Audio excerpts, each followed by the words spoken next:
본문 말씀을 보면 다니엘이 이제 번민하는 내용으로 시작되죠. 15절을 보면 나 다니엘이 중심에 근심하며 내 머릿속에 환상이 나를 번민하게 한지라. 이 번민한다, 근심한다, 이 내용은 어서 많이 보았던 내용이죠. 이 왕들이 꿈을 꾸고 해석을 하지 못할 때 번민했다, 근심했다 그러는데 지금은 누가 근심하고 누가 번민하는 거예요? 다니엘이. 다니엘이 꿈도 꾸고 환상을 보는데 그것을 가지고 근심하고 번민했다 하는 것을 보면 다니엘이 만물박사는 아니죠. 예전에 그 왕들의 꿈을 탁탁 알아맞힐 때는 모든 것을 다 알아맞히고 다 해석하고 할 것 같은데 본인이 한 것은 이렇게 해석이 잘 안 돼서 어려워하는 그런 모습을 봅니다. 왜 그러냐면 스스로의 능력 때문에 그런 게 아니고 하나님이 보여주신 것이거든요. 그러니까 하나님이 보여주지 않으면 모르는 거죠. 근데 하나님이 항상 보여주시나요? 그렇지 않잖아요. 그러니까 보여주는 것으로 알 수 있는 것이죠. 그러니까 스스로 능력이 있는 것이 아니라 하나님이 주시는 것이니까 하나님이 보여주실 때 의미가 있는 것이죠. 그래서 우리가 이런 그 하나님의 어떤 비밀을 알아갈 때 늘 겸손해야 되는 것은 늘 인간이 다 알 수 있는 것이 아니기 때문에 그렇습니다. 그래서 오늘 본문에서도 다니엘은 번민한다 그런 말씀을 하죠. 자, 이렇게 번민이 될 때는 해결하는 방법은 뭡니까? 내가 능력 있어 아는 것이 아니기 때문에 하나님께 묻는 것이 최고의 방법입니다. 하나님께 물으면 되잖아요. 하나님 모르니까 알려주십시오. 그러면 되죠. 이방 왕들은 본인들이 해결이 안 되니까 뭐 자기들 술사 이런 사람들을 시켜서 하지만 안 되잖아요. 근데 우리는 하나님께 물으면 되잖아요. 하나님께 물으면 되죠. 그리고 하나님께서 알려줄 수 있는 말씀도 있으니까요. 그래서 오늘 본문에 보니까 다니엘이 번민했다 하면서 16절에 내가 그 곁에 모셔 선 자들 중에 하나에게 나아가서 이 모든 일의 진상을 물으매 그가 내게 말하여 그 일의 해석을 알려주며. 자, 누구에게 물어요? 지금 환상 가운데 있으니까 천사에게 물은 겁니다. 천사에게 물으니까 그 천사가 알려주었다 하는 것이죠. 천사가 알려주면 하나님의 생각을 천사를 통해서 알려준 것이죠. 그 알려주는 내용이 뭐냐면 어제 본문에 보면 다니엘이 그 본 환상은 뭐예요? 4개의 동물이었잖아요. 그 4개의 동물을 이제 물어본 것이겠죠. 그것에 대해서 알려주는데 17절 그 네 큰 짐승은 세상에 일어날 내 왕이라. 자, 다니엘서는 다니엘로 해석한다 하는 말은 이미 그 본 것을 가지고 지금 이야기하잖아요. 자, 4개의 동물은 뭐라고요?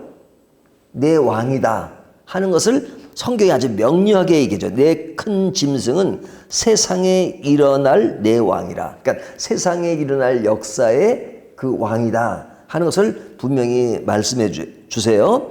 근데 이제 다니엘이 본 환상은 그 4개의 짐승만 본 것이 아니고 그 뒤에 이제 그 인자를 봐왔잖아요. 인자. 예? 인자가 무엇인지는 어저께 말씀드렸어요. 그 내용이 18절 지극히 높으신 이의 성도들이 나라를 얻으리니 그 누림이 영원하고 영원하고 영원하리라. 지극히 높으신 이의 성도들. 자, 그 지극히 높으신 이가 나타나서 심판하실 것이다. 그리고 그 심판은 누굴 심판하는 거예요? 앞에 나타난 4마리의 짐승, 세상의 어떤 그릇된 그런 것들을 평정할 그날이 올 것이다. 그 나라는 누구에게 혜택이 돌아가냐면 성도들에게 돌아가는데 그 누림이 영원하고 영원하고 영원하리라. 이 히브리어에 3번 반복되면 최상급이라는 것을 제가 가끔 강조하죠. 영원하다. 그래서 하나님 나라는 영원하다는 것을 자꾸 강조해요. 그 이야기는 반대로 이야기하면 이 세상 나라는 영원하지 않죠. 그래서 어저께 본 그 내 짐승이 있지만 그 짐승의 그 나라가 영원하지 않았죠. 강대국이었지만 그러나 20년을 가지 못했던 경우가 많죠. 자, 그래서 이제 이런 이야기를 듣고 다니엘이 질문을 합니다. 이제 알려주셨으니까 궁금한 점들은 질문하는 거죠. 뭐 학교 수업 시간에 하는 그런 비슷한 상황입니다. 그것이 19절부터 나오는 이야기인데 다니엘이 질문하는 것은 이에 내가 넷째 짐승에 관하여 확실히 알고자 하였으니 곧 그것은 모든 짐승과 달라서 심히 무섭더라. 그 이는 새요 그 발톱은 도시니 먹고 부서뜨리고 나머지는 발도 밟았으며. 자, 네 짐승 중에 지금 네 번째 본 짐승에 대해서 질문을 한 겁니다. 이 넷째 짐승이 뭐냐? 이것은 다른 세 짐승과는 달랐는데 아주 부서뜨리고 그 다음에 밟고 하는 그런 것에 대해서는 잘 이해가 안 가니까 질문을 한 것입니다. 자, 그 질문한 것들에 대해서 제가 어저께 첫 번째 본 것은 뭐라 그랬죠? 바벨론의 느부갓네살이라고 얘기했죠. 그러면 성경 어디에 근거해서 첫 번째 짐승이 바벨론이라고 말할 수 있는가? 이것은 이미 그 다니엘이 이야기를 했어요. 자, 이 7장에 나오는 그 다니엘이 본 환상은 느부갓네살이 이정에서 본 꿈과 모양은 달랐지만 내용은 똑같습니다. 느부갓네살이 본 것은 금신이죠. 그 신이 아니라 신상이죠. 신상인데 제일 머리 부분을 뭐로 만들어졌죠? 금으로 만들어졌잖아요. 그러니까 그 느부갓네살 왕이 자기가 꾼 것을 말하는 다니엘에게 뭐 금, 뭐 그다음에 은, 그다음에 놋, 그다음에 제일 밑에는 그 강철과 그다음에 진흙으로 돼 있는데 철과 진흙으로 됐는데 다니엘이 그것에 대한 해석을 할 때 첫 번째 것은 얘기하죠. 첫 번째 금에 대해서 뭐라고 얘기하죠? 이 금은 바벨론 왕의 나라입니다 이렇게 얘기하잖아요. 그러니까 이미 그 처음에 나오는 것은 바벨론이라는 것을 너무 명료하게 이야기했어요. 그러니까 그 꿈의 내용과 이 네 짐승은 같은 내용입니다. 그래서 첫 번째 짐승은 이것은 느부갓네살을 이야기하죠. 그래서 첫 번째 바벨론이라는 것을 이야기합니다. 그러니까 그 흐름대로 그대로 내려가니까 뭐 다니엘도 그 꿈을 이미 해석한 것이었기 때문에 아마 대충 짐작은 했을 겁니다. 여기 번면했다는 것은 뭐 꿈을 완전히 몰라서 번면한 것이 아니라 어떤 심오한 의미가 있을 것이다 하는 그런 번면이 있었으니까 다니엘이 질문할 때는 첫 번째부터 세 번째까지 질문하지 않아요. 네 번째 것이 궁금했던 겁니다. 그러니까 네 번째 것을 질문하는 그 핵심 포인트는 다른 짐승과는 다른 점이 많았다 하는 것을 강조하죠. 자, 그 다음 이 네 번째 짐승은 뿔이 몇 개예요? 10개죠. 10개인데 그 외에 다른 뿔이 나오면서 이젠 3개의 뿔을 완전히 제거합니다. 3개의 뿔을 제거하는데 그 하나의 뿔에는 눈도 있고 말도 하는 입도 있고 그래서 그 모양이 동류보다 컸다라고 20절에 말하죠. 또 그것의 머리에는 10뿔이 있고 그 외에 또 다른 뿔이 나오매 새 뿔이 그 앞에서 빠졌으며 그 뿔에는 눈도 있고 큰 말을 하는 입도 있고 그 모양이 그의 동류보다 더 커 보이더라. 그러죠. 그러니까 이 이제 뿔들이 있는데 이제 뿔들이 10뿔인데 이제 하나의 뿔이 딱 나와가지고 3개의 뿔이 빠진다 하는 것을 이야기합니다. 그래서 이 뿔들이 성도들과 싸워요. 21절에 보면 내가 본즉 이 뿔이 성도들과 더불어 싸워 그들에게 이겼더니 그러죠. 자, 이것이 뭐냐 하는 것은 어저께 말씀드렸는데 첫 번째 짐승은 바벨론이라 그랬고요. 두 번째는 뭐라 그랬죠? 동상으로 말하면 이제 두 개의 팔, 메데아 바사. 그 다음에 세 번째는 헬라죠. 알렉산더 왕이 나타나는 것입니다. 그러니까 셋째 동물은 헬라를 이야기하고 넷째 동물은 뭐예요? 로마를 이야기하죠. 그래서 로마의 그 아주 전성 시대에 굉장히 강했죠. 굉장히 강했습니다. 그 강한 기간이 다른 것에 비하면 굉장히 오래 갔고 어떤 새로운 것들을 많이 만들었어요. 다른 지금까지 했던 그 헬라까지 했던 그런 정치적 문화라든지 그런 것과 달리 굉장히 많은 것을 시도하고 그랬잖아요. 그래서 로마가 가졌던 그런 것들이 많은데 이 로마의 그 힘이 예수님 당시에도 로마의 시민권 아래에 있었고 그리고 로마가 그 이후에도 계속 힘을 가졌어요. 오랫동안 힘을 가졌어요. 근데 그 힘을 가진 것뿐 아니라 그들이 그런 그 적그리스도가 나타나니까 예수님을 반대하는 세력들이 나타나서 예수님을 엄청나게 박해했죠. 그래서 로마에 가면 카타콤이 있잖아요. 지하에 가면 그런 그 무덤인데 카타콤이라고 하는 것은 그것에 기독교인들이 그런 박해를 피하기 위해서 그 카타콤에 살았던 것들 뭐 그런 것이 있잖아요. 네로 황제의 어떤 박해는 말할 수도 없죠. 그러니까 이 네 번째에서 어제 본문에 보면 네 번째 짐승을 얘기하면서 더 추가해서 얘기하잖아요. 여기 하나의 뿔이 더 나오잖아요. 그것은 적그리스도가 그리스도인들을 반대하는 핍박하는 그런 것들을 굉장히 강렬하게 강조합니다. 그러니까 이것이 얼마나 잔인하고 당시의 기독교인들이 얼마나 박해를 받았습니까? 그냥 원형 경기에다가 사자의 밥이 되게 하고 그러니까 이 넷째 그 잔인함이 꼭 네로다 이렇게 말할 수는 없어요. 그런 네로뿐만 아니라 그 외에도 많은 그런 잔인한 것이 나타났으니까 이 로마 안에서 벌어지는 일들이 굉장히 많았다는 것을 볼 수 있죠. 그래서 이 사람들이 성도를 괴롭히는데 괴롭히는 것에 대한 그 때를 이야기합니다. 25절 보면 25절 그가 장차 지극히 높은 이로 이를 말로 대적하며 또 지극히 높으신 이의 성도를 괴롭게 할 것이며 그가 또 때와 법을 고치고자 할 것이며 성도들은 그의 손에 붙임받아 한 때와 두 때와 반 때를 지나리라. 한 때, 두 때, 반. 그러니까 합치면 세 때 반이죠. 그러니까 이 시간을 이야기하는 것은 뭐와 비교가 되는 거죠?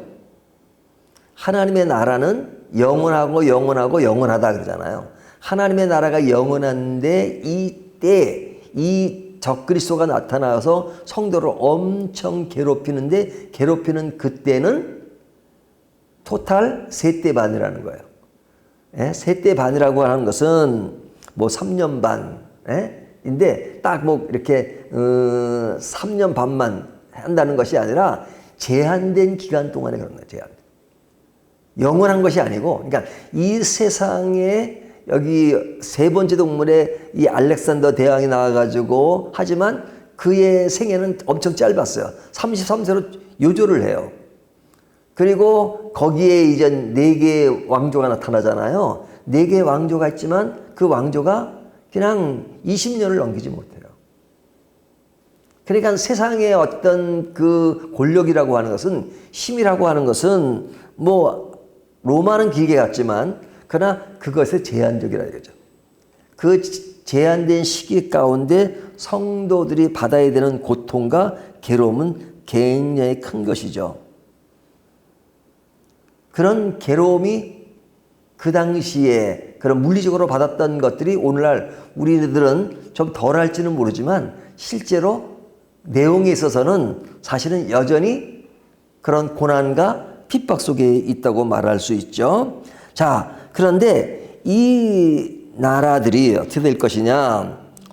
26절 그러나 심판이 시작되면 그는 권세를 빼앗기고 완전히 멸망할 것이요. 그러니까 이런 적그리스도들이 나타나고 로마가 지배하는 그런 시대가 온다 할지라도 그러나 인자가 오면, 그렇죠? 풀어서 얘기하면 인자가 오면 그 모든 것들은 어떻게 돼요? 완전히 멸망할 것이요. 완전히 멸망한다. 심판이 이루어진다는 것이죠. 나라와 권세와 온천한 나라들의 위세가 지극히 높인 이에 거룩한 백성에게 붙임바 되리니 그의 나라는 영원한 나라라. 모든 권세 있는 자들이 다 그를 섬기며 복종하리라. 그러니까 그 하나님의 나라, 그 나라는 예수 그리스도께서 오시는 그 나라가 완전히 영원한 나라이기 때문에 그 모든 것들을 다 멸망할 것이다 하는 것을 이야기하죠. 그래서 이것은 높으신 이의 거룩한 백성에게 붙임바 되었다 이렇게 말씀하고 있죠. 그러니까 다니엘서를 통해서 보여주는 것은 뭐냐면 성경의 침묵기간이라고 하는 400년이죠. 그러니까 이스라엘 백성들이 포로로 끌려가서 기한되고 나서 그 다음에 예수님이 오실 때까지 기록되지 않은 사건이 400년이란 말이죠. 그래서 침묵의 기간인데 사실은 침묵의 기간 동안에 이루어지는 일들이 다니엘서의 예언을 통해서 보여주고 있는 겁니다. 그래서 그 침묵 기간 동안에 바벨론에 의해서 포로로 잡혀갔지만 바벨론 이후에 메데아 바사, 페르시아가 되죠. 나중에 고레스 왕 때 돌려보내게 되고 그리고 나서 나오는 나라들이 그리스가 나오고 알렉산더가 나오고 그 다음에 알렉산더는 로마에게 망하고 그래서 그 로마까지 이루어지는 것이 그 400년 사이에 다 벌어지는 일들이에요. 근데 이 벌어지는 일 중에 그 셋째 징승에 보면은 거기에 보면은 그 네 날개와 네 얼굴 있잖아요. 그러니까 이 알렉산더는 요조를 하지만 거기에 네 개의 왕조가 있는데 동서남북으로 그들이 나라 전체를 장악했어요. 예? 그 네 개의 왕조가. 그래서 동서쪽에 대한 이야기는 안 나오지만 이 북남에 대한 이야기는 많이 나오는데 성경에 그 북남의 그 이야기가 밑에 지방에는 그런 이집트와 이스라엘을 장악을 해요. 그리고 우쪽에는 그 이스라엘 우쪽인데 그 이스라엘의 중앙에 있는 겁니다. 그래서 이 북남에 있는 그 헬라의 그 사람들이 아주 그냥 이스라엘을 엄청 괴롭혀요. 왜? 중간지점 자기들이 장악하려고. 그래서 위쪽에 있는 사람이 전략적으로 남쪽에 있는 사람에게 같은 그리스죠. 그래서 어떤 장악을 하기 위해서 거기에 딸들을 또 전략적으로 그 시집을 보냅니다. 그 사람이 유명한 크레오파트라. 네, 크레오파트라. 그리고 또 위쪽에는 그의 또 오빠가 또 왕이 되고 또 나중에 크레오파트라가 여왕이 되고 뭐 등등등등 해가지고 이스라엘이랑 굉장히 중간에 끼어가지고 고통을 당해요. 그러니까 너무 고통을 당하니까 이 사람들이 반란을 일으키죠. 그러니까 반란을 일으켜서 그래서 성공을 한 것이 마카비 형제의 승리예요. 그래서 100년 동안은 그 마카비 형제 시대가 이루어져 가지고 그래도 자기들의 어떤 독립적인 시간이 있습니다. 근데 이런 이야기들은 성경에 나오지 않잖아요. 그러니까 400년 동안 이루어지는 이야기가 사실은 다니엘서에 이미 예언이 된 겁니다. 그러니까 다니엘이 이 한상을 볼 때가 언제냐면 벨사살 왕 때거든요. 그러니까 그 느부갓네살 왕 때 관료에 있다 나와가지고 벨사살 왕이 통치하고 있을 때 벨사살 30년을 통치하는데 그 기간 동안에 그 다니엘은 환상을 보는 거죠. 꿈과 환상을 통해서 여기에 기록된 것들을 기록하는데 그 기록한 내용은 그 당시에 이루어질 일. 그러니까 그 메데와 바사에 대한 이야기, 헬라, 로마까지도 하나님께서 보여주신 것입니다. 그래서 그 나라들이 당시 이루어지는 400년의 그런 것들을 보여주면서 그 나라들이 어떤 강한 힘을 가지고 서로가 물고 뜯고 하고 그 다음에 사람들이 성도들을 괴롭히지만 그 나라들은 그리스도가 오심으로 다 무너질 것이다. 그리고 나서 400년 이후에 예수 그리스도께서 오시잖아요. 그 오심으로 그런 것들이 다 세상의 권력과 세상의 힘이라고 하는 것은 그리스도 안에서 다 무너진다. 그래서 첫 번째 무너짐은 뭐예요? 십자가를 통해서 무너지고 진정한 나라는 그리스도 안에 있는 나라, 그리스도의 백성이 되는 나라가 우리에게 영원한 나라고 그 안에 진짜 행복이 있고 그리고 그것이 영원한 것이다 하는 것을 알려주는 겁니다. 그래서 다니엘이 그 네 번째 대한 질문을 하고 나서 제일 마지막 반응이 뭐예요? 28절. 그 말이 이에 그친지라 나 다니엘은 중심에 번민하였으며 내 얼굴빛이 변하였으나 내가 이 일을 마음에 간직하였느니라. 이 마음에 간직했다는 것은 또 많은 것을 생각하게 하죠. 이런 일들을 역사의 모든 일들이 벌어지지만 그러나 그 모든 것이 예수 그리스도를 통해서 잠재워질 것이다 하는 것을 보여주고 있는 것입니다. 우리가 이 세상을 살아갈 때 이 세상은 다니엘이 1장부터 6장까지 보여줬던 그런 이방 땅에 살았던 그런 삶과 똑같습니다. 하지만 그런 삶 속에서도 우리의 영원한 나라가 어떤 나라인가 하는 것들을 생각하게 하죠. 그래서 우리는 어디에 살아요? 영원하지 않은 나라, 한때 두때 반때과 같은 나라에 살지만 그러나 우리의 내면의 세계는 어떤 나라에서 살아야 돼요? 영원한 나라. 다니엘이 그의 친구들이 영원하지 않은 나라에서 살았잖아요. 하지만 그 내면에 하나님을 믿는 영원한 나라가 있다는 것을 보여주는 것이죠. 그래서 지금은 이렇게 혼합되어 있는 삶을 살지만 그러나 나중에는 그것이 혼합된 그 나라가 아니라 완전한 하나님의 나라가 올 것이다 하는 것을 보여주고 있습니다. 그렇기 때문에 우리가 이 땅을 인내로서 영원한 나라를 소유한 사람으로서 살아갈 때 당하는 여러 가지 고통이 있지만 잘 견디며 살기를 성경은 우리에게 원하고 있는 것입니다.